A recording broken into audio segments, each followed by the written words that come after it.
we think the purpose of life on Earth is working for a living. That's exactly what's going away within the next couple of decades. What is the Enneagram? It's got about 4,000 years of research. What does it mean to be present? To be deeply contactful with the content of your experience in the moment. Young adults' personalities have been changing over the last decade, and particularly conscientiousness has been in free fall. Anyone who thinks they've graduated from being a human being is in a lot of danger, and so are their students. Hello and welcome to the Almost Got It podcast, where we believe we're living through the most important moment in human history, and we're about to hit God mode. With AI, longevity, and consciousness tech all converging to give us near godlike capabilities. You're joined by co-hosts Dylan Dane and myself, Ben Tauber, and today it's a real honor that we have with us Russ Hudson. Russ Hudson is a friend. He's the author of 5 best-selling books on the Enneagram personality system, including The Wisdom of the Enneagram and Personality Types, which has sold over 1 million copies and is translated into more than a dozen languages. Russ co-founded the Enneagram Institute in 1997.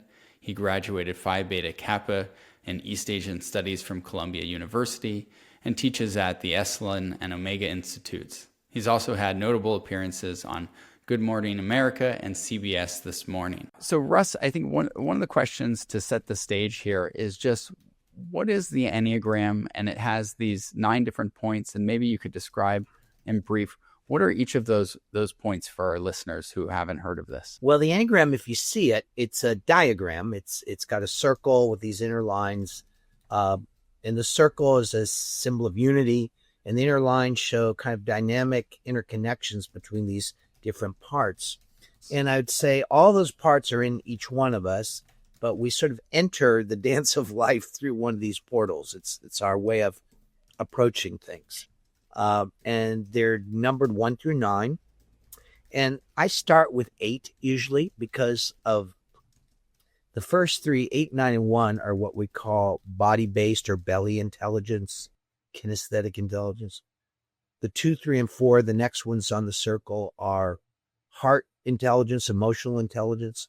And the 5, 6, and 7, the third one, are head or cognitive intelligence. Quickly, the 8 is startup energy, initiating energy, get up and go, fire, force, energy, oomph, confidence, strength, empowerment, stuff like that. Good things. When we're not so present with it, it gets overdone and becomes forcefulness, pushiness, bossiness, driving yourself too hard, and kind of not fun for oneself or anybody else. So we learn it to get back to the good stuff. The 9 is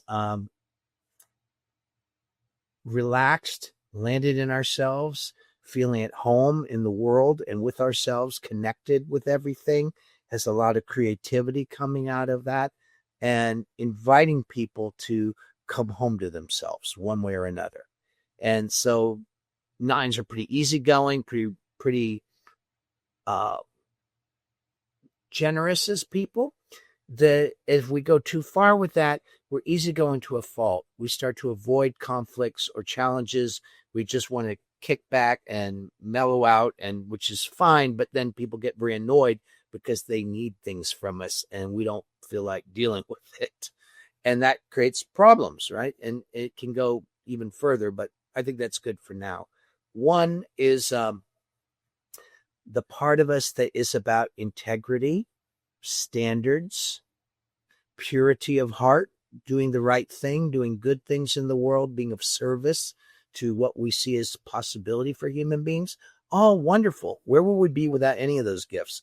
And going too far, it becomes rigidity, being very kind of critical with myself and others, judgmental, sort of convinced I'm right in a way that really often can hurt my relationships. And you don't want that. You want to get back to the good stuff of 1. So 2, we're moving into the heart. The 2 is the part of us that knows how to connect, that loves connecting, that also loves to serve, to take care of others, to make sure needs are addressed and hurts are held, and that kind of very heart going out part of a human being. And People who are dominant in 2, that's what they do a lot in a lot of different ways. Down in the troublesome part is as we don't get present, we get kind of codependent. We get into other people's businesses. We lose our boundaries. We don't know how to ask for what we need, and it creates all kind of complications in our relationships. Not so good. We want to get back to the good stuff through presence. 3 is how we find our purpose in life, the sense of meaning. And mostly people find that through what they do. So 3 is the part of us, it sort of connects ourself as soul, as heart, as being with what we do in the world, such that when we are connected that way, our work and what we do becomes an expression of our love. And then everything we do is so satisfying and wonderful, and we love doing what we do. When we're not so present, that interconnection breaks. And so we're just doing all this stuff and accomplishing this, that, and another thing, and maybe even doing a great job, but we're not feeling it. So it never satisfies us, and we get more and more isolated, cut off, and it often leads to burnout and worse. And so we don't want to go there. We want to get back to presence and the good stuff. 4 is, I love doing this so fast, by the way. It's just bang them out, baby. The 4 is about the search for who and what we really are beyond our ideas of ourselves. And it's about the expressions of beauty, of intimacy, of depth, of richness. And so the 4 is the invitation of this deeper humanity, which has, again, a lot to do with the heart. When we're not so present, it becomes being kind of self-involved, self-absorbed, just concerned about me and my own issues endlessly, and sort of becoming strangely insensitive to others because I've got so much focus on myself and my problems and my needs. And that doesn't really do too well for me. Get back to the good stuff, right? 5, 6, and 7, these are the head types. 5 is the part of us that loves discovering, finding things out. Wow, oh my gosh, I got it. I get it. Eureka, aha. And that part that can realize and notice things and get lit up and excited about discovering truth and new things and finding ways to explore all this stuff. That's very much the 5 place. Very important, drives innovation, things like that. When we're not so present, we get the idea that we can't hear ourselves think, or other people are going to take us off. And so we start avoiding connection and people and get more and more isolated. But as we do, instead of that beautiful, clear discovery, our mind gets crowded with a bunch of old thoughts and stuff we'd memorize. And we can't get back to that brilliant aha anymore. That's not where we want to go, right? So come back out to play, find the good stuff. 6 is 6 is the part of us that is about our alertness, our awakeness, our noticing what's going on in us and around us, our intelligence in relationship to what's happening. And it also has in it the sort of intelligence of how to decide what to do. Should I go left? Should I go right? Should I go forward? Should I have this conversation? Not have this conversation. We call it inner guidance. Also, it brings a kind of beautiful discernment of what's actually needed in a situation instead of what I'm fearing or what I might hope or etc. I just see we need to do this. When we get out of presence, that turns into an excessive caution, suspicion, checking everything out twice at least. I'm trying to believe, but I don't believe, and I want to be with you, but I'm not sure. And that distrust and skepticism and so forth can start to make it very hard to navigate my life or to sustain tenable relationships with people. I'm either believing too much or I'm too skeptical, and I'm kind of flipping back and forth between the two.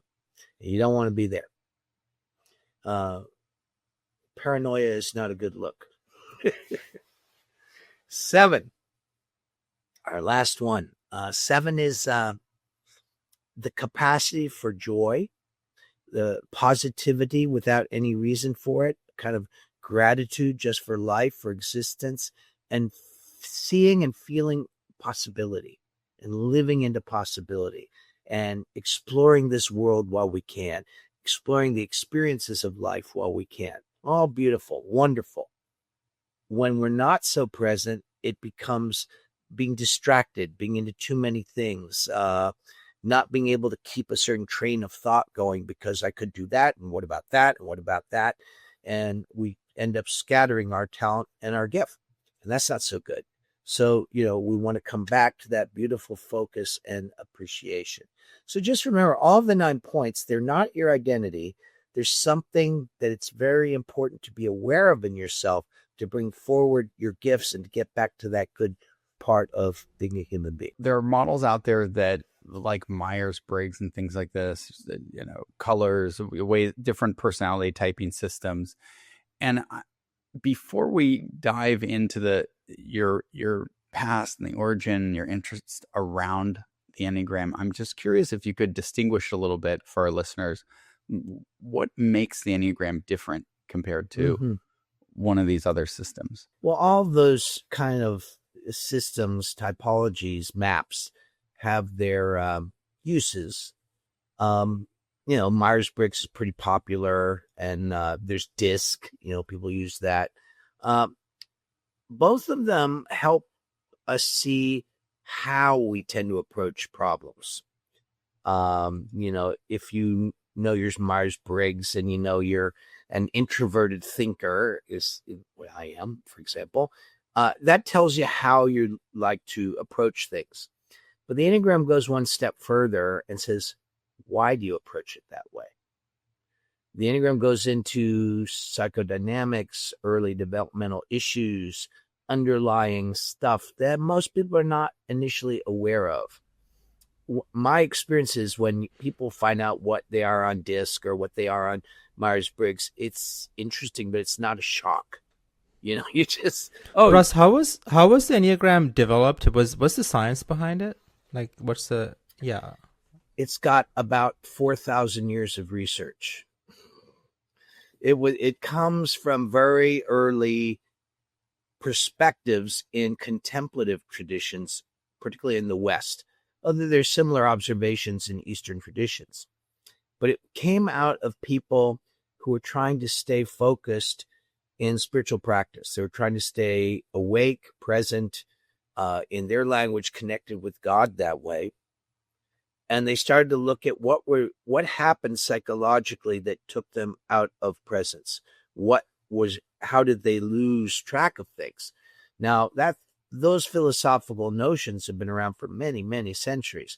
But the Enneagram kind of had a renaissance, if you will, a rebirth in the 20th century, first through a guy named George Gurdjieff, who brought the symbol of the Enneagram, which is pretty interesting, and an explanation of how it was a kind of mandala of the way our consciousness works, but also as something to do, again, with the practice of presence. When it came into more popular understanding, that was through a man named Oscar Ichazo, although he also had an esoteric school. He started to look at the Enneagram in terms of human typology or human psychology. And since then, a lot of people in the field of psychology have looked at it, found its utility, and so forth. The only research that I'm aware of about it that would be hardcore research was done by my former business partner, Don Riso, who passed away a few years ago, and myself through a company in the UK. And we looked at it. They did an empirical study, a huge study, not to prove anybody's test or anything like that, but to see, did the Enneagram work statistically? And the results were better than Myers-Briggs or these other systems. But then we had the kind of financial collapse of 2008, and the research didn't go any further. But I'm sure it would stand up to scrutiny. Again, because it's based on observations that have stood the test of time.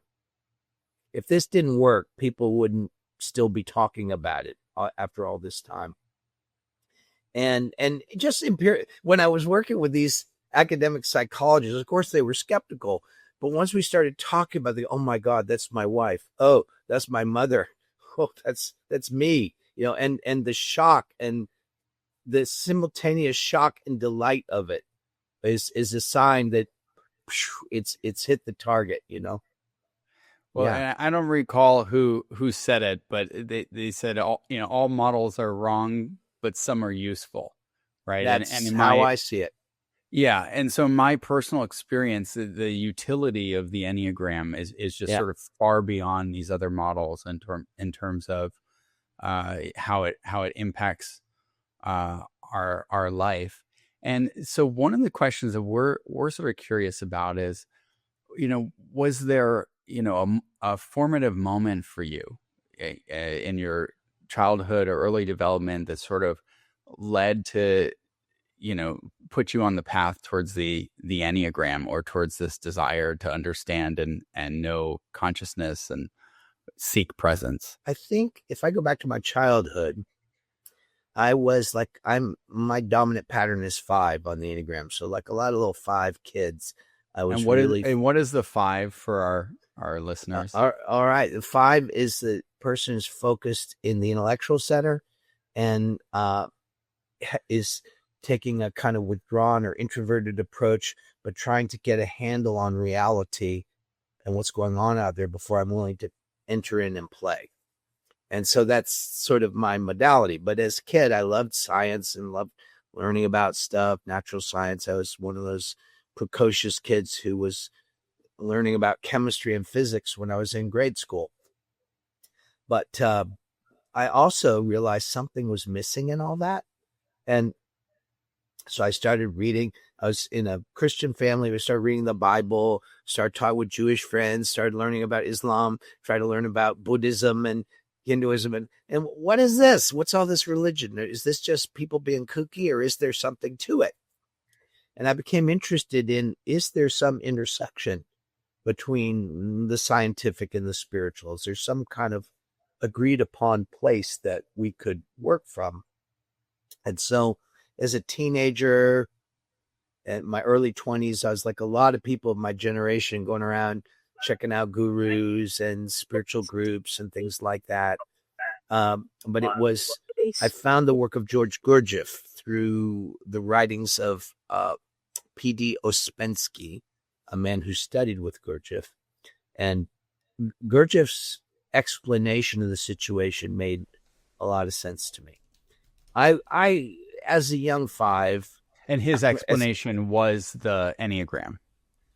Part of it, but more centrally, his premise, which is you have to swallow a little bit to take it in. Mankind is asleep. Mankind is deeply asleep, automatic, helpless to stop. It's sort of like, St. Paul saying, I do those things I would not do, and I don't do those things that I would do. That we're caught in something. And so his whole thing was how to wake up. And what does that mean?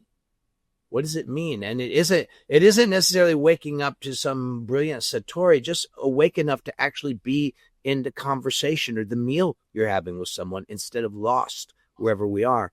He said, we are capable of being here, but in general, most people are not present to their life more than a few moments a day, if that. And so this just opened the whole thing up. And then it was possible to be less blaming. As a kid, we all, when we're kids, we look at the adults, go, oh my God, is this what I'm going to grow up into? Look at these nutcases. Look at what they're thinking, that they believe that. Oh my God. And, most of us, and then we put that to sleep because we got to get on and be adults ourselves. But Gurdjieff was saying that we kind of land here on Earth and have to collude and fall into this collective unconsciousness. It's like the story of the emperor's new clothes. It's like we all start off as the little boy could see, wait a minute, the emperor is naked. But then if we're going to be okay, we kind of have to agree with everybody of his finery. I think that was a really important insight. But beyond that, Gurdjieff had he talked about the things that are in the inner teachings of the Enneagram. He talked about the centers of intelligence, the body or kinesthetic intelligence, the heart intelligence, the cognitive intelligence, and that the point was not to just favor one of them, but to bring them into alignment. Yeah. He said, we're trying to become human beings without quotation marks. Yeah. And so that's the provocative aspect of the real Enneagram. You see, it's going to confront us. And, one of the things that I love about this is first time someone talked about, well, there's head, heart, and gut with me. I'm an engineer by training. And I just thought, what bullshit, right? Like my body is, I viewed it as this convenient mechanism to drive my brain to meetings, right? Like that was the whole idea. But as I began to learn more, I mean, there's as many neurons in our heart as a mouse's brain. There's as many neurons in our gut as a cat's brain. So what I came to understand as I dove more deeply is there actually is intelligence that's happening, right? There's a reason why people say my heart's not in it, or my heart's in it, or my gut isn't in it, right? Or my intuition, my gut is saying I should do this. I don't know why. So there is intelligence that's actually happening there, and science, particularly in this case, I think does meet us there. Yeah, it would also be true that there are different parts of our brain that are in charge of these different functions. Our root brain, our so-called reptilian brain, is mostly in charge of autonomic functions, physiological stuff, survival stuff. That's all what we talk about is gut intelligence. But it's interesting because of those neurons that you mentioned, we tend to feel that in our gut. That's I'm sure why they came up with that. Although a lot of the processing is probably right here in our brain. There's the limbic brain, the emotional brain, and then there's the neocortex, the cognitive brain. And the point is not, we're making distinctions for the sake of seeing our habitual pattern with these things. And we're making the distinctions not to be just one of them, but to sort of see what's the habit, what's the default, and what does it feel like when they come into a different relationship. And so much of the real learning of the Enneagram has to be kind of experiential. We got to make the distinctions you have to learn your ABCs before you can write poetry. But the idea is to learn what these things are within your own experience. So, Russ, the study that you cited earlier that you did with your business partner led to the Riso-Hudson Enneagram type indicator, right? RHEATI, which is one of the most cited, if not the most cited study in the space. And I'm really curious to understand what was the methodology what were you testing for? What was the methodology, and what were your kind of key findings, if you can distill it down to the audience? Sure. Well, the Ready actually was made long before this study. We started working on the Ready in like 1993, 92, 93, and we worked on it for many years, kept refining it and learning. Each time we do it, we tested on people what worked, what didn't work. We were shocked how often we would think it was real obvious, this distinction, but it was not obvious to the people. And what was the motivation to come up with the Ready? What was the motivation to come up with the Ready? Because people kept asking is there a way to do a test instrument for this? And as far as I know, it was the first. And when you use the Ready, you get, essentially, it's a test of your type, right? Yeah. I always tell people to not make it the final decision about anything. It's a piece of evidence. And also I think was it you that came up with the idea of like a healthy and unhealthy expression types? That was my business partner, Don Riso. That was his early innovation about the levels, and then we worked to refine that over many years. But to get back to your question about that study, it was very interesting. And I'm going to space on the name of the organization. I will look it up and remember it, but it was 3 initials. And they were one of the largest executive placement companies on earth. They do executive placement for Fortune 50 companies, and they have a team of academic psychologists, some of the top masters of psychometrics in the world. So this anybody wants to poo-poo it, go ahead. we had what we did. They had studied already Myers-Briggs and some of the others. Their motivation was that they had their own system that used traits, which is what academic psychology concerns itself with, measurable traits. And they had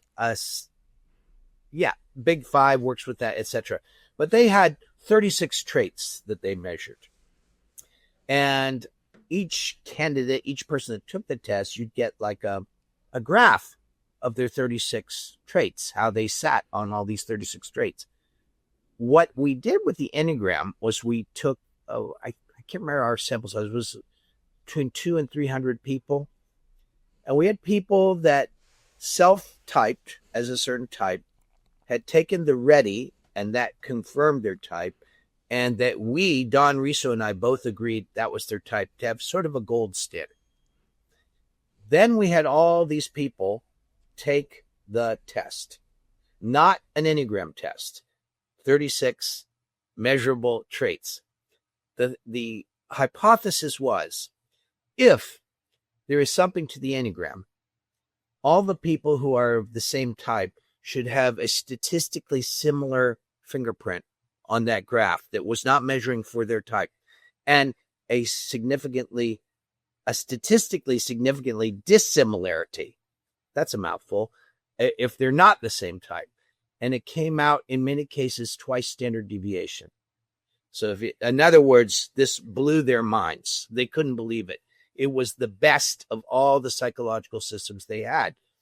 Their motivation was, when they go to a company and they're talking with, officers of major companies, they're not trained in psychometrics or complex psychology. So they're handed all these graphs and data and 36 vectors.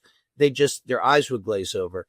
They wanted something that would bundle their information in a presentable way that they could show people, your candidate is like this. And they found, of all the things they looked at, the Enneagram worked the best, which, of course, we had to go in prepared to find out they didn't work at all. We had to go into it with a good scientific attitude, like we're willing. But I said, if it's wrong, it's wrong. I'm willing to go back to the drawing board if part of it's wrong. But that's not what we found out. We did find out that their test was not particularly good for finding Enneagram 2s, which kind of makes sense because that's not a type you'd think would become an executive officer necessarily. And what's an Enneagram 2? They're the people who are most focused on heartful human connection. Are we connected? Are we together?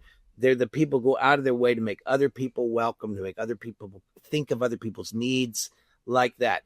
You can find them in organizational culture, to be sure, but they're usually not the CEO. It could be, but it would be uncommon. And they weren't looking for those traits in their test, but they realized they were missing something, which I thought was cool. And when you design the test, and also like the sort of the healthy, unhealthy orientations and stuff like that, and I've read several kind of books on this topic, and it's usually described as like sort of personality traits that show up or not show up, and so on. And is there a process to identifying what goes in what category type thing, or is it like sort of based on lots of observations, just like observational intuition, or is it just like just like you described just now, you could potentially do like a large cohort study and like kind of try to bucket traits into different patterns or something like that, categorized into different buckets. How did you guys come up with the specific traits and specific questions that relate to those traits? Well, it's a little more complex than it might initially appear. We have to remember this didn't appear suddenly a couple decades ago. The roots of it come from these ancient studies of temperament, what we would now in psychology call temperament, and also one of the roots of it that comes from Christianity are what are called the deadly sins, hamartia in Greek, the way we miss the mark. So what does it mean for a person to be run by gluttony? What does it mean for a person to be run by sloth or acidya? What does it mean for a person to be run by pride, and that throughout history, they saw people of these temperaments. There are there's Buddha families in the East. It talks about the same kind of things. So the original work was taking these premises and having a simple idea that maybe these ancient people were not idiots. And the fact that these ideas carried on for so many centuries, that they actually were onto something. Can we look with the wisdom and the knowledge we have of developmental psychology, brain science, etc., can we look at these ancient things and see what exactly they were getting at and what it might illuminate about our modern understanding of psychology? It turns out quite a lot. And so when the types, the distinctions were sort of coming out of these philosophical frameworks, but then we just worked with thousands of people and had them talk about what happens for you. The vertical component is not so much fixed because we go up and down all the time. You get a good call or somebody thinks you're cute, you get a little high for a little bit, and then one bad text and we're down in the basement again. But what the levels are not about mood. Like you could be at a higher level and realize that you're sad or angry. You could be at a lower level and you're cheerful even though your life is falling apart. So, the levels are really a measure of your self-awareness. They're a measure of your capacity to be present with whatever is going on for you psychologically or emotionally. If you think about leadership, do we want to be led by people who don't know what's going on in them? Yet we are, more often than not. And so those people might have some skills or gifts, but their ability to stop and consider certain things, I've worked with banks. I've worked with people in tech. And a lot of times teams come and seek people like me out when it's about 11:30 p.m. They're almost midnight, and they suddenly realize, oops, we're making a big mistake. And sometimes it's just that self-awareness could have averted so many problems. But people, I'll say one other thing about that. If you ask someone, are you present? They always say yes. And most of the time they're wrong. So I've got multiple questions here. So the first one, maybe a little bit glib. There's 9 personality types in the Enneagram. There's 7 deadly sins. Are there 2 more deadly sins we've just forgotten? Yeah. That I have to sometimes give people history lessons about this. Yeah. What are the other 2 sins? A lot of Christians don't know the history of their own religion, but that's true of most people. The idea of the sins comes out of Egypt. One of the reasons I take people to Egypt every year. In Egypt, they were looking at these patterns, as I said, what interfered. But the reason that came was because Egypt had monasteries. It was the first place in the world that had Christian monasteries, monks and nuns, whole life devoted to prayer, meditation, service, right? And what made you spin out from that? Well, that idea got very popular and it became a practice for a lot of early Christians. But then one of those councils they had, I believe it was the Second Council of Nicaea, they banned it because of the guy who came up with its connection with another guy who they decided was not kosher, right? He was not okay. So they banned it for a few decades. And during that time, the man who wrote this all down in Egypt was a man named Evagrius. And he collected these teachings and observations and wrote a book about it, but the book was destroyed. They didn't have a ton of books in those days. There was no printing press. So one of his students was a guy named John Cassian. And he went from Egypt to what's now Nice, France, and the south of France. And he began to teach there about these ideas of the monastery and about these deadly sins and so forth. That one of his students was Saint Benedict. And Saint Benedict becomes the founder of all the European Christian monasteries. He was the first one. And he brought the idea to Pope Gregory the Great, Gregory the First, Gregorian chant, that guy, and presented it. And Gregory said, you know what? You're right. This is a good idea. We'll bring it back. And The Gregory monastic tradition or the deadly sins? Both. Okay. The monastic tradition got a green light, and so did the deadly sins. And Gregory wrote about them. They even follow some of the sequences on the Enneagram as he described them, one leading to another. But he described 8, because you may have heard pride is the root of all sins. He put pride in a different category, but he described 8 of the 9. The 9th was described by some of the other early theologians and thought leaders from that part of the world, and it was called doubt or faithlessness, is point 6.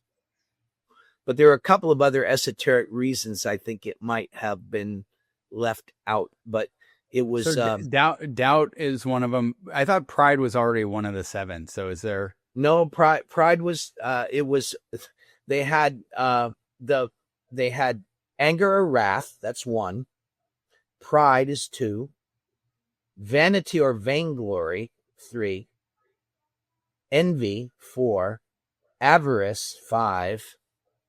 Gluttony, 7. Lust, 8. And 9 was called acedia or sloth, or sometimes sadness. And so the one that wasn't described was that 6 point, was the doubt or faithlessness, not trusting the divine. But I always say, it's, the whole essence of 6 is the journey. What is faith? And faith is the opposite of sticking to beliefs. So one question that I have, that I think it's a word that we all use, and yet I think people aren't exactly clear on what it is. I'm so curious what your definition of presence is. What does it mean to be present? To be deeply contactful with the content of your experience in the moment. The presence, you can be a little bit present or a lot present, but I always try to have people understand presence is not a blip on the timeline. It's not in a sandwich between the past and the future. That's a delusional view from all the great spiritual traditions. Presence is the eternal now touching what we call time. And so one of the reasons we learn about the centers of intelligence, the more we're present in the centers, the more we're present as a totality and can speak about being here. For example, the body, being present in the body means you're inhabiting your experience. The sign of that is sensation. The body's intelligence is experienced as sensation. And then how does one know if they're present or not present? Like what would my litmus test for that? Well, that's a good start right there. I mean, a lot of traditional practices, both Eastern and Western, work on breath and sensation when you start presence practice or meditation. They work on your posture, your asana, all of that. But the whole thing of it is, to put it simply, sensation is already here. If I am here, I will experience sensation. But our psyche is largely dissociative, to use the modern language. We're not here, much more than we realize. Part of the challenge of the Enneagram and what's hard about it is it's sort of ouchy to realize how out to lunch we can be, and often are. Crucial moments where marriages or jobs fall apart because all we've got is our habit, and that's not what's needed. Yeah. Well, and I'm curious, just on the other side, what is your definition of being out to lunch when we're not present? Where are we?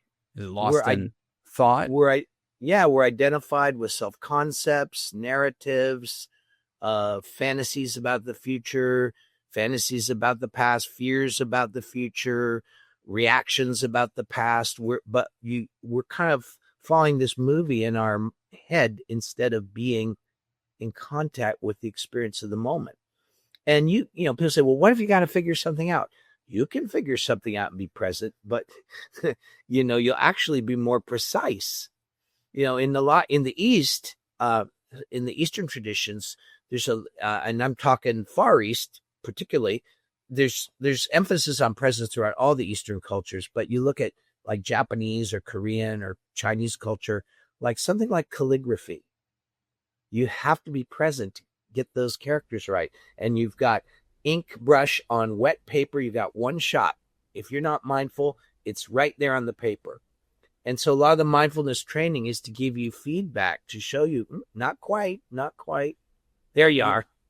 I mean, to me, this is really important, because for a long time in my early days of meditation practice, it sort of felt like the traditions had this assault on thought, right? That thought is always a negative thing. And really, that's not what they're saying, right? You can be present, and there's a conscious awareness and a conscious choice to engage in a specific thought, right? So you can be thinking about the future, planning for the business or planning for your trip or how you want to prepare dinner or whatever it is, and still be present, because there's a conscious choice to do that, versus, as you sort of describe, just you're not behind the wheel. You're off on this train of thought, and you didn't decide specifically, this is what I'm wanting to be doing, instead of, say, tuning into the sensation in my body or taking in the experience of the world around me through my other four senses. That's right. All of the centers in presence function differently. That's a great example. I'm forever, giving my little editorial about, these teachers who say you don't need your head, clearly don't live on planet Earth, because you do. But you don't need to get out of your head. You need to get in your right mind. And what's that like? Well, when we're more present in our body and heart, our mind gets quieter and clearer, more crystalline, more precise, more focused. It goes from this noisy racket 3-ring circus that is running most of the day. It becomes the ability to think a new thought. Yeah.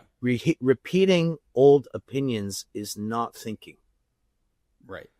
Yeah. It's the capacity of the center. And as I said, and then it becomes creativity and all kinds of things. As the mind can quiet down, there's an emergent, effulgent quality to mind that is the source of insight, innovation, creativity. And then we close it all off again. But it's so powerful, it gets through despite our confusion. Yeah. And this to me is one of the most incredible things. I mean, Daniel Brown, the Harvard psychologist, was my meditation teacher, and he used to teach a high performance course for judges. He had a lot of federal judges that would come through. And one of the practical things that he would have them do after a day of stabilizing their concentration is he would then ask them to write a judgment that they'd been putting off doing. And most of them would be able to write it in one shot, beginning to end, with no edits. And so there is a practical benefit to these consciousness practices in your daily life. Now, yes.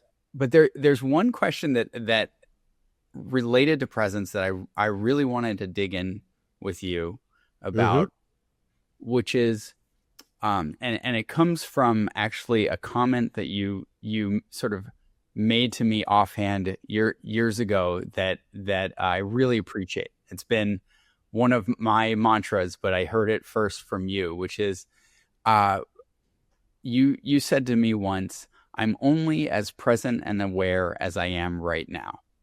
Right. And I just really appreciate the humility of that as a teacher.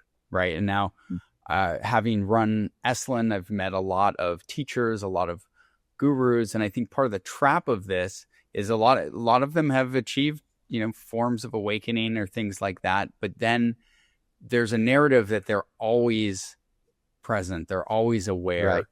And so then they have to come up with these alternative narratives to explain really atrocious behavior at times. And so I'm just curious if you could unpack what's so important about that humility, and what have you seen with other teachers sort of going down the wrong road of believing that they're present when they're not? The ego's really good at claiming experiences and putting it in the basket. Now I'm a groovy guy and I'm awake, or now I can do this and that. It's just a real dangerous trap. One thing I always tell my fellow facilitators is that when you no longer have a sangha that you're responsible to, or teachers, or someone who can mirror where you're at, you're in trouble. Enlightenment is not crossing some final finish line. This is a gross misunderstanding. It's an ongoing thing. I learned a lot from Gurdjieff, but I also learned a lot from the Zen tradition. And Zen, what we call realization or satori, is perfected practice. It just means you're going to get triggered, but you know how to come back. You're going to lose yourself, but you know how to find yourself. And you find yourself more quickly and more often. I don't know any teacher I've ever met, including my own mentors, who never, stumble. Of course they do. We're human beings. Anyone who thinks they've graduated from being a human being is in a lot of danger, and so are their students. But I think that one of the things that comes out of the Enneagram that I really like, and I've talked about with one of my mentors, Hamid Ali, is that the Enneagram, coming from this kind of Western source, describes various states of realization, various qualities of essence and being and presence. But the fruit of the inner work are what are called the virtues. And the virtues are the sign that you've actually done the work. And one of them, with point 2, for example, is humility. Is you don't forget you're a human being. You don't forget you've got limitations and weaknesses, and you're sloppy, messy. And human nature is that. And the divine doesn't reject that. The ego does. But, so just the more we're really doing the work, the more the virtues become online. And the other groovy thing about the virtues is that they're radically unself-conscious. If you think you're humble, you're probably not. It's just like it's like everything. As soon as when they say I am awake now, I am the enlightened one. Who is this I that's got this enlightenment going on? And we'll find more than not, it's just a new, improved version of the person's ego structure. And that's human nature. And part of the renaissance, I think, that we're in is that the psychological understanding meeting the spiritual is making these kind of spiritual bypass situations harder to sustain or justify. We see them. And the other thing is to see them with mercy. That's part of it too. We don't get anywhere by judging ourselves. Yeah. You're saying. I might be missing some context, Russ. What is your and Enneagram's relationship to presence and meditation? Well, I practice meditation every day. It's like brushing my teeth. Don't leave home without it. I have my practices. They're evolving. I've learned a lot of different practices over the years from different traditions. I've learned a lot, especially from Buddhist tradition and from Sufi tradition, but others too. My Enneagram type is 5. So how it works for me, if I'm present, I'm contactful. I'm talking with you. I'm not just in my head, just repeating stuff I've learned somewhere and just spewing out the things I've memorized. I'm in a conversation with you. And so my whole daily work, there's what we do to center ourselves in practice. Then there's what I call practice in life. And our Enneagram type becomes very useful in practice with life. Like in 5, for me to just keep making contact with myself and with others and with the moment, to not withdraw and take myself out of it, which I did as a child to be safe. And if I do it, I just see that with kindness. Say, oh, Russ, there you were hiding again. Come on out to play. And how long will I do that? Probably the rest of my life.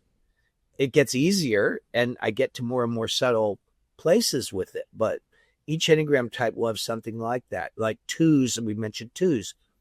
My attention is always going out, overly involved in the other person, what they need, what's going on for them, everything. Pull it back, darling. Come back into you. So I think to describe it succinctly, essentially, Dylan, what's going on, and this is where I think the leveling, right, like the level of sort of conscious awareness or mental health that it comes with each type is so helpful. We learn as humans through feedback loops, right? And so if you had a feedback loop, Dylan, that could tell you sort of moment by moment, are you in presence or out of presence, that would be really useful.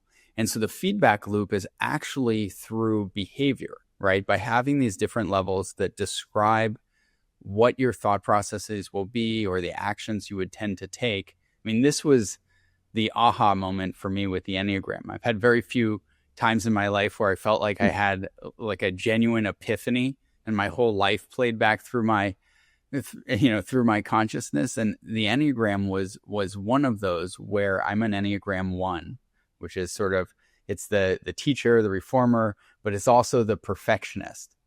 And so for me, what happens is as I descend and, I'm thinking of, Russ, your book, because this is what gave me the epiphany. As I became less conscious and aware, I would start to engage in black and white thinking and right and wrong. And you're wrong and I'm right and I'm justified. And I know you've seen me this way, Dylan. And so that's become my feedback loop of, if I am starting to think that there's a right way and a wrong way, and I'm starting to do this black and white thinking, or if I get really unhealthy, even hypocritically holding a standard for someone else that I don't hold for myself, I've dropped out of consciousness. Yeah. And so that's time for me to go back and do that work. And so these little ways that we can create feedback loops, and that's all we're doing every day, is we're just engaging in thoughts and behaviors. I mean, that's it. That's the feedback loop back into presence and consciousness. I see. So if I'm understanding this correctly, it sounds like the Enneagram and Russ's work essentially describes behavior patterns that show up for each Enneagram type when the person is sort of not in a healthy state, and a healthy state in Enneagram type is also correlated with being present, which kind of makes sense. And so you can kind of identify those behavior patterns manifest in yourself and others, and kind of know that if you're being present or not, and get to correct yourself. Yes. Yeah. And both of you put that really well and very clearly. Yeah. It's, I would just add that there are both external and internal behaviors that we keep our eye on. There's certain emotional or mental attitudes that are a sign that we're getting stuck. Like, for example, I talked about 5, my withdrawing from contact is not, there's a physical manifestation to that, but there's also the internal movement. I've got to get myself out of here. Where, for example, Ben there in point 1 is, I would say, there's being aware of the black and white thinking, but there's also what I would call the restoration of curiosity. Yeah. Because it's a power. When ones reconnect with their curiosity, it opens up all of their gifts, and they become marvelous at helping us sort out where we need to go in life. What's the higher ground we want to get to here? And that's their gift. Each Enneagram type is also a gift in the world. But we get to the gift through the presence, because the gift is being used to keep this mechanism running. So it's not available for what it's actually for, in a sense. So, my intellect can be used to just keep me in sequestered in a room somewhere doing God knows what, maybe getting paid by some Silicon Valley company doing God knows what. But when I connect with what my gift, it's in service to help people out of compassion, out of kindness. And that's another sign for all of them. The kindness and compassion is universal. And whenever we're on the right track of presence, it's also opening up our compassion for ourselves and for others and for the world. And geez, it doesn't take a genius to figure out we could use a little more of that these days, And I believe that's the direction we're evolving into. But evolution is painful. Cool. Yeah. So one of the takeaways here is that the feedback loop is not just, a sign from negative behavior, right, or harmful thoughts or behavior, but also there are positive signals for where you're there as well. And part of the reason that I was laughing is Dylan's had difficulty typing himself for years. Mm-hmm. I don't know. Dylan, what type did you think you were? I think you're a 5. I think Russ is providing a great description of you right now, but I wouldn't be shocked. I was certainly in the probably head center guy here, probably, but I don't usually go around because I think it's really important that everybody finds it for themselves, because you get more out of it when you realize it yourself, like, holy moly, that's what I do. It just does more good for you. But I mean that, and then you just see, like, as a 5, my whole thing is it's okay to come out to play. Now, you see the Enneagram got all these inner lines. When I deny myself that too much, I go to 7 and do it in a kind of reckless and compulsive way. But that just shows me that I need that. That's why I'm acting out that way. Well, last time I took a test, I think I came out as a 7. So, I don't know. Well, that's also a head type. The 5, 6, and 7 are all the head types. Yeah. They all have their... You're definitely a head type. With a head that size, you're definitely a head type. Oh, could be. Yeah. Speaking of play, we wanted to add a new segment, Russ, to our podcast experiment, where we talk about some of the breaking news stories from last couple of weeks and get reactions from our guest. So it might be a good time to do that. Okay. What do you guys think? Yeah. Cool. All right. Let's do that. So the first story I wanted to talk about is the GPT-5 rollout, which happened last week. As the audience knows at this point really well, OpenAI GPT models are the most widest used models in the world. I think 700 million people use it, which is really crazy. And they released their latest model, GPT-5, and beating some benchmarks, and also the cost has dropped dramatically, roughly like 1/8 the cost, and seemingly the accuracy of the models have gone up dramatically as well. Seem to make something like 1/4 the number of mistakes that O3 used to make, at least according to OpenAI's benchmarks. So I'm interested about your reaction, Russ, and with everything that's going on in AI. And also, as a side question, I'm curious if you have ever administered an Enneagram test to any of these models or any AI agents, or if you've ever thought about doing that. I have not, but people have suggested it's an interesting idea. Maybe I will. Just curious to see. Sometimes I'll do that and I'll recognize my own thinking and language in the answer, because that AI model is going to go into the internet and find sources of expertise about the topic, and guess who it's going to find? Speaking of feedback loops. Yeah. And that's fine. What I think about all of it, I'm just watching all of this. I had the fortune of being in a room with Sam Altman about 2.5 months ago, and he was talking to people in the room about AI and what the fears are, what the possibilities are. And I think he's right and I think you guys are no doubt on top of this, that this is going to change things way more than the internet, way more than anything. This is really a end of an age, beginning of some new age of humanity, that we're this AI is going to be part of. My concern is the same as the concern I've had about social media and the internet. It's a marvelous, amazing, miraculous, magical tool. And because we're still psychologically brutes, we use it for dumb stuff.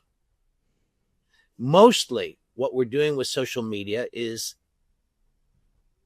not coming from the highest human virtues or motivation, shall we say. There are exceptions, of course, but a lot of it is. So my concern with AI is not so much. I like the way Sam put it. He said, we're not going to have robot overlords. Get that out of your head. That's not the danger. But he stated the danger, and I agree with him. And this is why we're having this conversation. He said the danger is it's going to so overturn our way of life. And he says, and we're not ready. We are not ready psychologically for what this is going to do. He said, if you consider that we think the purpose of life on earth is working for a living, that's exactly what's going away within the next couple of decades. He says, so what do we do with our time? He said, we need the philosophers, the spiritual people, the artists, and so forth to invite us into a new understanding and role of humanity. And if you ask me, what you are asking me, I'm a very silly man. That's another thing that I'm less heavy than I used to be. Although I'm heavier in other ways.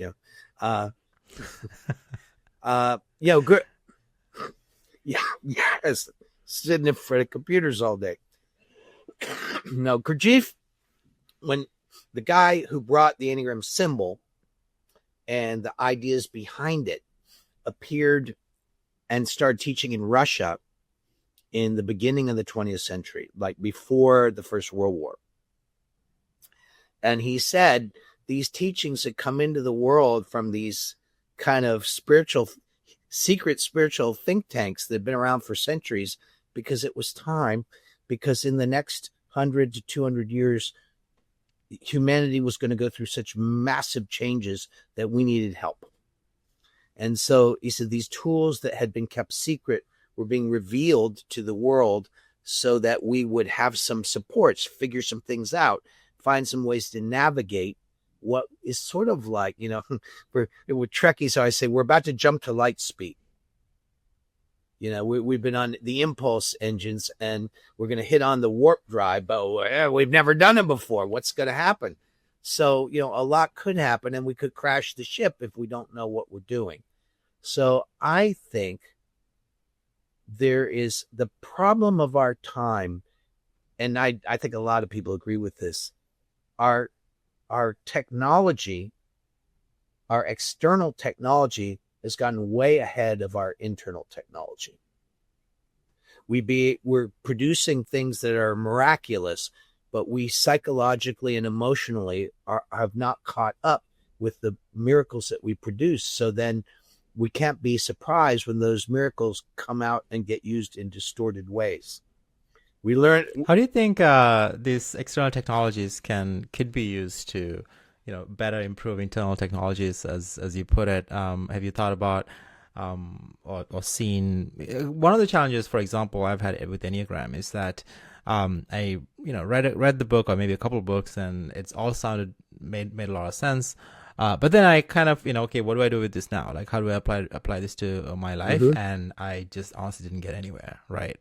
And so, and of course, if I have like some kind of coach following me around day in, day out and giving me feedback on, if I'm healthy or unhealthy based on my Enneagram type, that would be quite useful. Like I could see that improving my life, but that, that's not. Yeah, exactly. Yeah. So, and with AI, maybe there's an opportunity to build a coach like that for everyone, right? Just one way to potentially use AI Is there anything like that, or any other approaches that you or anyone else has worked on or thought of? Well, there's a few things with that come out of the tradition. One is that Gurdjieff said, it is not difficult to do the work alone. It is impossible. That we need each other. We need each other. Like, we're getting in lifeboats here. You get a lifeboat by yourself, you're going to be in big trouble. So you need what we call essence friends. You need people who stand for your development, who will give you honest feedback, who will love what's real in you. And we help each other. And so part of the salvation of the world is creating another kind of community, another kind of a presence-based community, something we haven't seen in a long time and maybe ever. So I think that the Enneagram is about us learning how we need to help each other if we're going to wake up. I can't wake up without you. I need you to sort of be here to know what's going on with me. And in terms of AI, yeah, I think that partly people who are more awake using AI will ask more helpful and creative questions, and they will be able to follow through on the answers they receive. I mean, we could get some really advanced version of ChatGPT. How can we deal with the climate issues that the world is facing? What are some tips that we could institute locally, nationally, individually, but then people have to follow through? If they're still in the psychologically stuck place that a lot of us are in, there will be no follow through. We'll get all these great ideas and things go on as they have. This is the thing individually and collectively, It's one thing to have an insight. It's another thing to take in the implications of that insight and learn and go through the humbling experience of learning how to live the truth of what you figured out. That's the grown-up stuff. But, you got to start somewhere. And partly we start by just people starting to have these insights, seeing how we are rather than how we fear to be or how we wish to be. It's a big deal. Well, yeah, that totally makes sense. I am excited to see how these agentic solutions get to the point where they actually act as better coaches and help us do our inner work. And Enneagram could be a huge part of that potentially. So that's cool. Another question I have about AI, this is something you guys might think about because you're closer to that community than me. I've met some interesting people, as I've said, but I have the sense, and I just recently was rewatching 2001, A Space Odyssey. Good old Hal. Excellent movie. Hal, what? And also 2010, where the creator of Hal comes on board and kind of helps Hal correct the mistakes. Basically, what I'm proposing is that in the process of programming AI systems, we're modeling them on our conscious thought processes. We may also be programming them with our subconscious issues. How could we not? And not even know that we're doing it. Like I'm reading all this stuff about seeing that the deception coming out of AI systems. Well, are you surprised since humans made these? Yeah. Well, also, I mean, just from a training data standpoint, right? Yeah. Like the P in Chat GPT, right? Is that it's what's the word, Dylan? It's trained data is essentially what it means, right? Yeah, and so it's training on all of the data that's been produced by humanity, right? And if you're saying humanity has mostly been asleep at the wheel, then most of what we've generated comes from that level of consciousness. And so it's being in some level, it's being trained on that, and then it's mirroring that back to us. So I in that sense, I think it's sort of unsurprising. Yeah. You tiptoe through the internet and social media, and a lot of it's pretty crazy, pretty crackpot, and exceptions, of course. And how do we discern that? How do we decide that? How do we not bring our own weird prejudices in? That's you see how I don't know if I fully agree with that, because I wouldn't say humanity has been asleep at the wheel. I would say humanity has been doing an exceptional job at driving the wheel or whatever, controlling the wheel. Like if every single graph you can think of is up to the right for whatever, right, 4,000 years. But there's plenty of improvement to be made as well. I would say it's been a bumpy ride.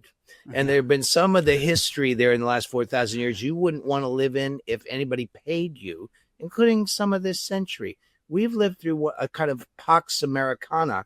We've lived through a really good period, but you don't have to go too far back that it's a horror show. And I love, who was the guy? Help me remember, German, he's MIT business guru, big guy. He's written books on consciousness in the workplace and everything. Oh my goodness. It'll come to me. Anyway. Well, we'll get there. He said, his quote is, "Never in the history of humanity have so many brilliant and well-educated people worked so hard to produce results that nobody wants." Yeah. Well, I just think it's both, right? Like if you look at these, it's not trends, one or the other. Yeah, but I agree with Dylan, right? Like the base level quality of life for so many humans has gone up. Yes. Our lifespan has gone way up. Dylan, you mentioned on an earlier podcast that, the instance of infant mortality has gone down to, near zero, right? So there are all these things we're getting right. And, we're sort of driving a tank and running over a few people in the process. So it's not without the, and we're also, one of the things the Enneagram is the law of 7, which is about processes. And one of the sort of practical teachings is people are always most likely to blow it at the end of a process. Oh, interesting. And so as you look at the world right now, I would agree it's never been better. More people getting fed, better healthcare, etc. And fill in the blanks. Well, speaking of which, let's jump into the second story that I want to get your reaction on. Russ, is a counterpoint to my own point, I suppose, which is that there was a survey that came up. Let me see. I'll share my screen, and for the audience, this is a survey that was done on reported on Financial Times. And it showed that young adults' personalities have been changing over the last decade, and particularly conscientiousness has been in free fall, which is concerning. Conscientiousness is the idea that when you do something, you just like put your best effort. You try to do like a good job, right? And then you also see neuroticism increasing, agreeableness decreasing, and extroversion decreasing, which has also been reported in other media and stuff like that. That Gen Z kids are less likely to have friends, less likely to date, less likely to go out and hang out, and stuff like that. So to some degree, concerning data, and we don't quite know, I think, what's driving these types of trends. And I'm curious about what you guys think about that. I think part of it is again, not the technology, but the way we misuse it. And I don't think that's the only reason. To go back to what we were saying before, I think there have always been some people on this earth who've opened up new possibilities, seen new truths, found new discoveries, helped people not kill themselves. But for every one of those, there's several hundred people who don't have the news, shall we say. And it's always a balance. You always hope there's enough people with the lights on to keep the lights on. And so right now, I think the word that comes up to me as I'm sitting with you guys is that people are overwhelmed. And it's hard to find people who don't feel overwhelmed.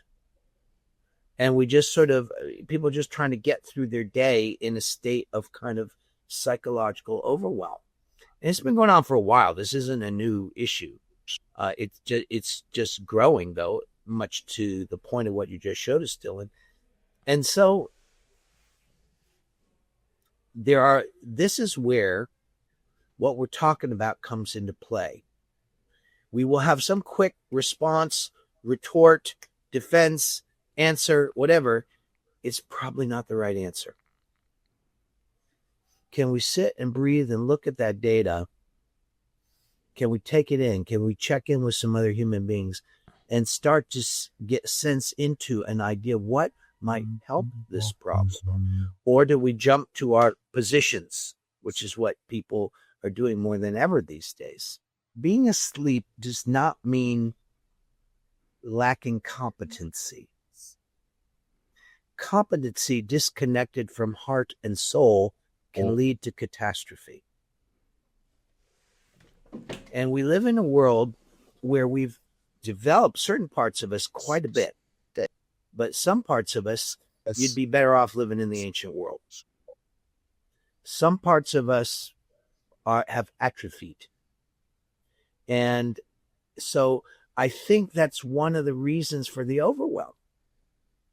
The part of us that actually could dance with all the different things in life, kind of like martial arts, you can just be with what's coming at you, is atrophied in most people, and particularly in young people. And so partly the Enneagram is aiming toward a more, what Gurdjieff called a harmonious development. And Claudio Naranjo, one of the guys who brought the Enneagram out into the public back in the beginning of the 1970s, he learned it from Oscar Ichazo. That was one of the last things he worked on. He died a couple of years ago, but he was looking at how can we create a more total kind of education. There's not just education of having people memorize stuff, but something that educates all the parts of us, which is a classical idea. The Greeks said this idea, all the ancient civilizations were more down with that. And it's not just about being physically fit and smart. There's that other little important part in between that gets out of the picture. But what does it mean to educate our heart? Most people just draws a blank because it's so absent in our culture. So, the Enneagram is bringing in something that we've learned from the past. We're not going to be like ancient people. We couldn't if we wanted to, but they may have a few nuggets of gold that will be useful to us going forward. That's how I see it. But I think that there's this lopsided development is a big part of our contemporary problem. Yeah. Well, and I have a perhaps different but related take. I mean, when I looked at those graphs, still, and my first thought was just where does that correlate, or where is it on the timeline where with the development of different technologies like the internet or social media, right? So for example, on the extroversion, where it really dives is the moment where social media happens, right? It's starting to happen, right? Because there was content that you could consume on TV and things like that, but then it really dives as social media happens because there's other forms of content, right? And if you look at that, it's easier to find some level of connection or entertainment through the computer, and then it almost looks like it's accelerating once there's the phone, right? Before, and then there's a plateau. We're probably hitting the plateau now because we've hit saturation, right? So anyone that could be converted into being introverted, the technology has sort of done that. Now, it's not that, and again, I don't think technology is inherently good or bad, right? I mean, the same technology that is pulling people onto devices and leading them to be sedentary is also giving them access to incredible information to take their health to a level that has never been before, right?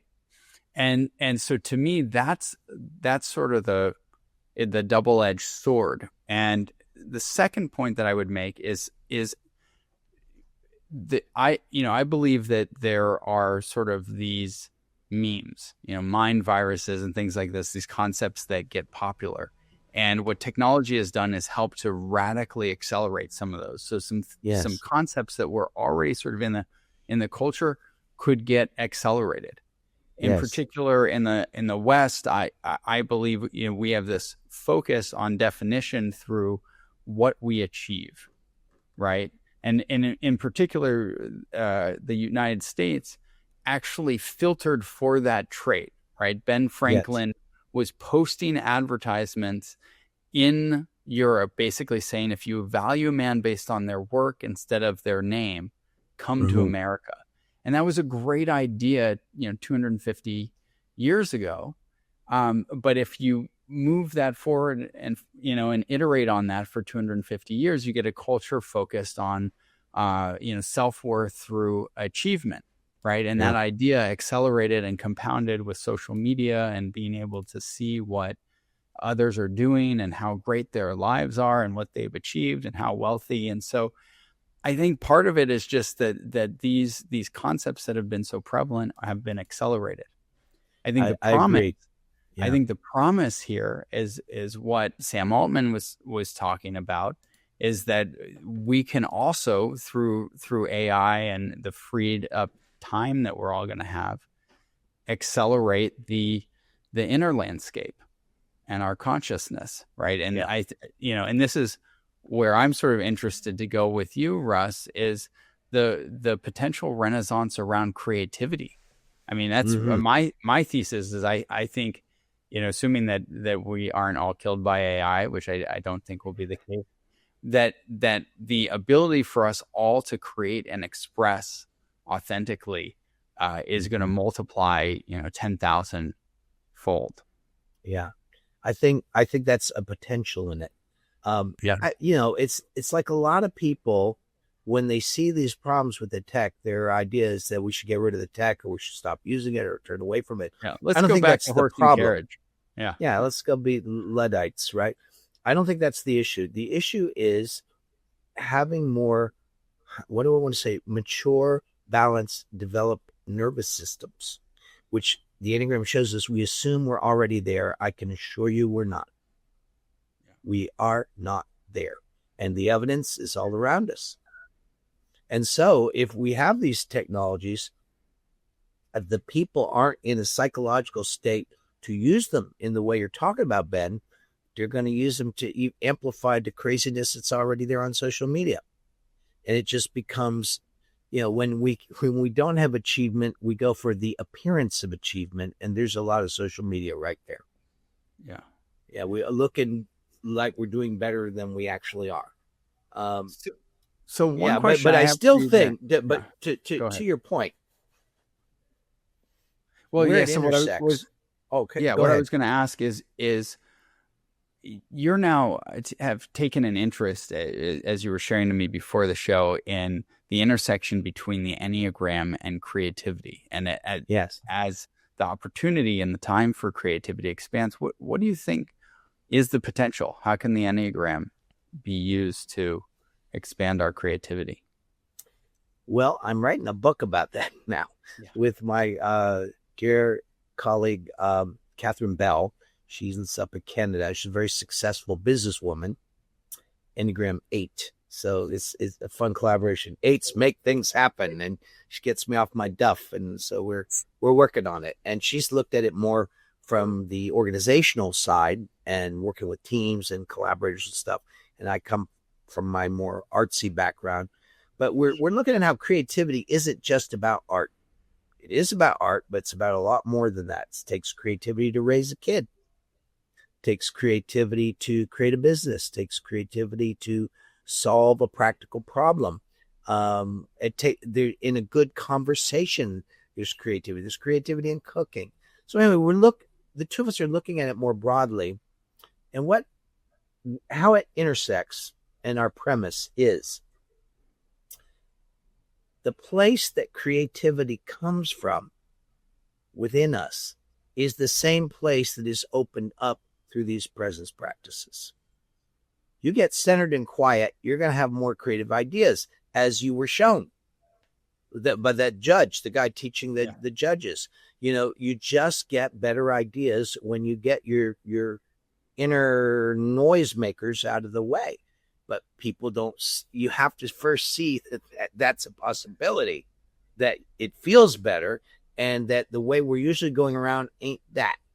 So you start to learn how to tune in to the part of you that will bring forward your particular flavor of creativity. So the way we're doing this book, we're not talking about here's how a 1 creates, here's how a 2 creates, here's how they boring and not interesting to me. And Catherine and I both agreed we wanted to sort of, mess around with the Enneagram field a little bit. What it is what does point 1 teach me about creativity? What does point 2 teach me about creativity? What is point 3? Like point 1 teaches me without discipline and practice, ain't nothing interesting going to happen. I want to be a piano player. You know what? I got to sit down and play the piano. The 8 will get me moving and grooving. And then the 1 says, keep working at it. Don't give up. Develop your skills, and each part is something like that. 9 says, listen, you can't make creativity happen. It comes to you. So we're looking at 9 lessons in both as positives. What is the lesson for the 7 for Dylan? The good part of 7 is you just constantly get ideas. And the 7 has like a constant flow of ideas. The hard part for 7 is discriminating which one of these are worth pursuing, which one of them is worth doing. I can definitely relate to that. Otherwise, you end up with a lot of half-finished projects, and that's a real downer. And so you don't want to go there. So it's a lot of 7 is learning the art of focus. Because you see, I could do this, I could do that, and that these are all great ideas, but I'm going to do that. Yeah. And so that's just a very quickie version. We got a lot more to say than that, but that's one main piece of it. Yeah. Yeah. We're having a lot of fun writing this book. I hope, people will receive it as this opening, as this possibility. Yeah. I just had one more story to get your reactions on okay. Russ. So maybe jump into that. Cool. So again, from a kind of very interesting from a behavior point of view, this is another survey that came out that shows that the drinking preferences or using alcoholic beverages among Americans, it's at the lowest point in recorded history. And what's even more interesting is that the rise in the number of percentage of people who consider alcohol to be bad for their health is at the highest point. It's like a dramatic rise at like 53% of the people think that alcohol is bad for their health compared to kind of like mid-30s in the past. Yeah. And then final data point here is that when you look at the demographics, it's also really interesting that there's been a big drop in alcohol consumption among women specifically, and then white adults, and then also Republicans. It's very, very strange. That one was shocking me right there. Yeah, there you go. The Democrats are still tying one on, I guess. Exactly. Yeah. So it used to be the same levels between Republicans and Democrats, and now it's dropped dramatically, 19 points. It's like a pretty dramatic drop among Republicans. So there you go. People are drinking less alcohol, and some interesting trends there.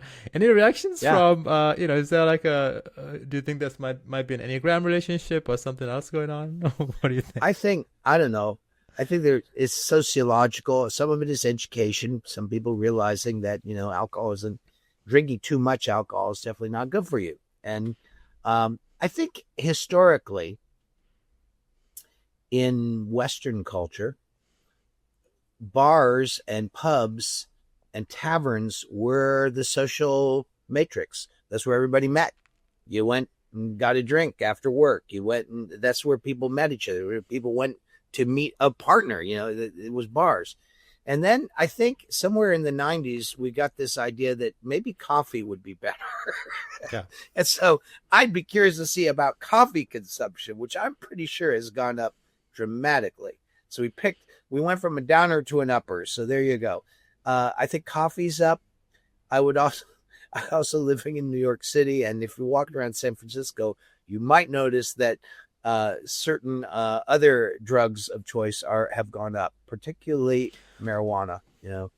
One of the reasons, one of the reasons why I thought it would be interesting to talk to you about partially this because story it's legal. Is because the sociological types, it doesn't necessarily apply to just individual humans. It should apply to societies in general, right? Like obviously, like Americans have a different kind of like cultural way of being on average compared to like, I don't know, like some other culture, Indians or whatever, and New Yorkers have a so. And speaking of coffee consumption, for example, I think Mark Andreessen has this theory about how coffee and nicotine consumption in ways led to a certain level of renaissance, right? Like people started drinking coffee in coffee houses, talking about like ideas and back in the day in Europe and stuff like that. And then he quips that now we're kind of removing nicotine and introducing marijuana, which is a downer.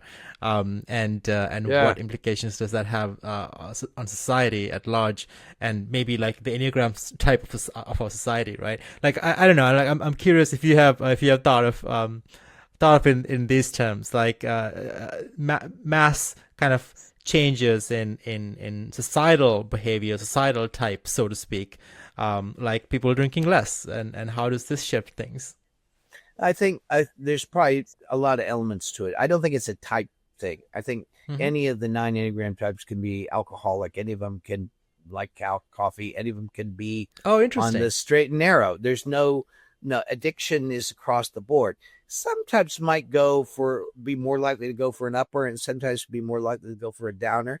But it's very weird. People take the drug that exaggerates how they already are.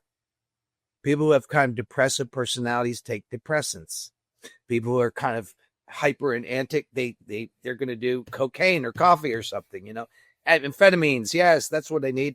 But people amplify how they already are instead of balance themselves out, which is a very weird and interesting thing to see. It's sort of like if I keep doing what I'm doing, but even do it more, maybe I'll eventually get the result that I want. However many years I've been trying that. But I think part of it too relates to what you were saying earlier, Ben, that this achievement orientation and the idea that you can fall behind. Coffee is seen as a support for getting things done. Alcohol is not seen that way.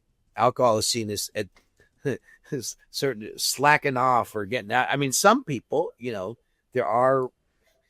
I remember one of my friends in the UK, when I was over there many years ago, he says, I know that you have a tendency to idealize our country, but sooner or later you will come to realize we are a nation of functional alcoholics. Oh, yeah. Because people just having a few shots and getting through the day. But it's a different thing than coffee. People drink coffee and sit down to write their report, but they don't. Usually people don't sit down and have a couple of shots of gin and write their report. Maybe they do, but most people, that's probably not the case. So I think it's part of that. I think there's a growing fear of not falling through the cracks. Well, also, I would be curious if you look at all, humans have forever wanted to change their state of mind, right? Yeah. And other animals too, right? Elephants eat rotten fruit in South Africa that's fermented and get themselves high and go stumble around in the plains, right? So there's some inherent part of us that wants to do that. So I would suspect there's some collection of things that have moved up. Maybe it's weed, maybe it's psychedelics. I don't know if we've seen the graphs around ketamine use, but I was sort of curious, Russ, for you, if what potential you see around helping to accelerate humanity's development in the intersection of the Enneagram and psychedelics. Well, that's a really good question. I get asked that quite a bit, especially these days. My sense is, and it goes back to what I was saying about lopsided development. Maybe the most important part of us as human beings is the part that gets the most neglected. When I look at how many hours a day I spend running around trying to get stuff done, dealing with all these practical problems, etc., and how much time I devote to the development of my heart and soul, it's not even close. Even for people who know about these things, it's not even close. Being modern Americans and Europeans, everybody wants a shortcut. And so sometimes psychedelics are seen as a shortcut to getting to that part of us because we perceive we're missing something important. And that's correct. And I think for certain people, maybe many people, that psychedelics can be helpful in restoring their awareness that this deeper part is there, as long as they understand the drug doesn't really do it. The drug is just showing you something inside yourself. As long as you understand that, like any good master working with ayahuasca or DMT or whatever it is, they ought to be holding the person, setting all of that, but also helping them see that what lesson are you drawing from this? I think when people use them that way, and then it helps them shape and reinvigorate practice, so they learn that these are just aspects of me I can get in touch with. I can tell you, I've done psychedelics, but the states I've come to without them are 10 times more powerful. And I'm not just saying that. It's just, but the psychedelics helped me see that that was there. Well, can we unpack that a little bit? What does that mean? The state was 10 times. Can you give us an example of a state you got to on psychedelics and where you came to without it? No, pretty classic one. Let's go Buddhist for a second. I've had experiences of kind of void, emptiness things that come sometimes through certain psychedelic experiences. But I've also, through just meditation and practice, dropped into what the Buddhists call nirodha, extinction. It's more of a complete version of what I got a glimpse of through the psychedelic. Also, there's something different happens when, with the psychedelic, there has to be the willingness or nothing much is going to happen. But when you kind of find out that all of that's already in you, the drug is just a catalyst, right? It really helps. The other thing I'd say about psychedelics, some people, they can be very helpful. When people are stuck, kind of have more rigid structures, we'd say psychologically, they can help soften the structure, open up vision, possibilities, things like that. But some people have very fragile structures. They're kind of already too open in a sense. They need reinforcement and grounding. And so those kind of people, I wouldn't necessarily recommend psychedelics for them. But like any medicine, and we think of them as medicines, they're a medicine that applies to certain needs or situations or problems, and they can be useful that way. I would say some of the traditions I was with are very laissez-faire about them, and some of the traditions I've been in say, don't do them.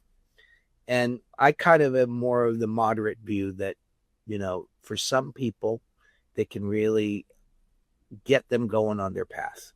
As long as they understand that the psychedelics are giving them a vision and then follow the vision, right? Mm-hmm.